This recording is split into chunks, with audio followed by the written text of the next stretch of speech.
नमस्कार और साक्षी news network और आप सभी का स्वागत है। भारतीय सेना में शामिल होना हर युवा का सपना होता है। इस बार तो अग्निपथ योजना के तहत भर्ती हुई, जिसको लेकर देश के युवाओं का जोश देखते ही बन रहा था। हम आपको बता दें कि इस साल तीनों सेनाओं को रिकॉर्ड संख्या में आवेदन प्राप्त हुए थे। अग्निपथ की राह पर चलते हुए कड़ी चयन प्रक्रिया से गुजरने के बाद अब अग्निवीरों के प्रशिक्षण का काम 1 जनवरी से देश भर में शुरू हो चुका है। आइए सबसे पहले आपको लिए चलते हैं मध्य प्रदेश के जबलपुर में स्थित Jammu and Kashmir rifles regimental centre में। यहाँ अग्निवीरों को कड़े प्रशिक्षण के दौर से गुजरना पड़ रहा है। जून के महीने में जब सरकार ने ये अग्निपथ स्कीम अनाउंस किया था, उसके बाद ये भर्ती की प्रतिक्रिया जो है उसी के बाद इमीडिएटली प्रोसेस स्टार्ट हो गया था। और हमने यहाँ पे जबलपुर में हमारे सेंटर में भर्ती होने की कार्रवाई देखी है अपने आंखों से।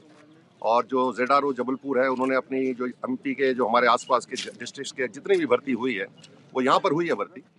तो उस टाइम हमने देखा कि जिस तरह का उत्साह हमने देखा है, ये जो युवा थे यहाँ के बहुत भीड़ उमड़ के आई थी और बहुत बढ़िया तरीके से और इनके एक निष्पक्ष तरीके से यहाँ पे भर्ती की कार्रवाई हुई थी। और इनका पहले फिजिकल टेस्ट हुआ, फिर मेडिकल हुआ और उसके बाद इनका जब रिटन टेस्ट हुआ, रिटन टेस्ट के बाद अब जब ये फाइनली हमारे पास जो है पूरे इंडिया में जहाँ पे ARO से हमारे पास पूरे अलग अलग प्रांतों से लोग आए हैं, तो ये 25 दिसंबर से हमारे पास फिजिकली अग्निवीर जो है रिपोर्ट करना इन्होंने शुरू कर दिया था। 25 तारीख से लेकर 1 तारीख तक जो है इनका समय बांटा गया था। ये अलग अलग टाइम पे जो रिक्रूटिंग ऑफिसर्स ने इनको डेट दी थी, उसके हिसाब से ये हमारे पास आए थे, रिपोर्ट किया इन्होंने। और वो जो 7 दिन का समय था वो इनका इस्तेमाल हुआ बेसिकली इनका ओरिएंटेशन के लिए, थोड़ा सा हेयर कट, जो किट इशू वगैरह, और उस तरह से इनको बेसिकली तैयार किया गया। ओरिएंटेशन एडमिनिस्ट्रेटिव रिक्वायरमेंट्स इनकी पूरी की गई और 1 जनवरी से इनकी जो है ट्रेनिंग जो है ये प्रारंभ हुई हमारे सेंटर में। जो हमने अभी इन लड़कों में शुरू में देखा है, इनका बहुत ज़्यादा जोश है और ये बहुत ही उत्साहित हैं अपनी ट्रेनिंग को लेकर।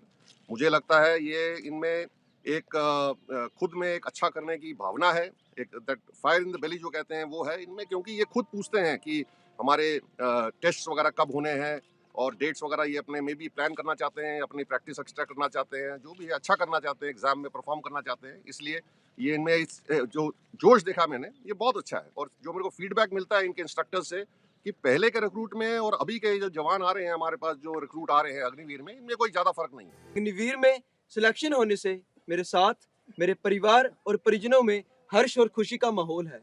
मैं अपने आप को बहुत ही भाग्यशाली मानता हूं कि मुझे भारतीय सेना में शामिल होने का मौका मिला। मैं धन्यवाद करता हूं भारतीय सेना का, जिसकी निष्पक्षता के साथ और कठिन परिस्थिति का सामना कर मैं यहाँ तक पहुँचा। मैं जानता हूँ कि अग्निवीर में सेलेक्ट होने से लेकर अंतिम पग तक का सफर आसान नहीं होगा। उसके लिए मुझे कठिन परिश्रम और मेहनत करने की आवश्यकता है, जिसके लिए मैं अपने उस्तादों की सिखलाई से लेकर अपना बेस्ट करूंगा और अग्निवीर में अपना बेस्ट करके दिखाऊंगा। मैं बहुत उत्सुक हूं नए हथियारों की ट्रेनिंग प्राप्त कर उन्हें फायर करने की और एक फौजी की तरह क्षत्रिय धर्म का पालन करते हुए एक नई जीवन शैली को अपनाने की। अग्निपथ कार्यक्रम के तहत अग्निवीरों को गहन प्रशिक्षण दिया जा रहा है। इसमें शारीरिक प्रशिक्षण, ड्रिल, निशानेबाजी, सामान्य सैन्य ज्ञान, बुनियादी रणनीति में सामरिक कौशल, निहत्थे युद्ध लड़ना और हर परिस्थिति में कैसे अलर्ट रहना है, यह सब सिखाया जा रहा है। इस प्रशिक्षण के बाद अग्निवीरों को संबंधित ट्रेडों में अग्रिम सैन्य प्रशिक्षण भी दिया जाएगा। प्रशिक्षण के सफल समापन के बाद अग्निवीरों को युवा सैनिकों के रूप में शामिल किया जाएगा और वे देश की सेवा करने के लिए बख्तरबंद कोर के विभिन्न रेजिमेंटों में शामिल होंगे। अगर आप भी लेना चाहते हैं देश दुनिया की तमाम जानकारी, तो आज ही सब्सक्राइब करें हमारे चैनल को। साथ ही नीचे दिए बेल आइकन को जरूर दबाएं ताकि हर अपडेट आप तक पहुंच सके।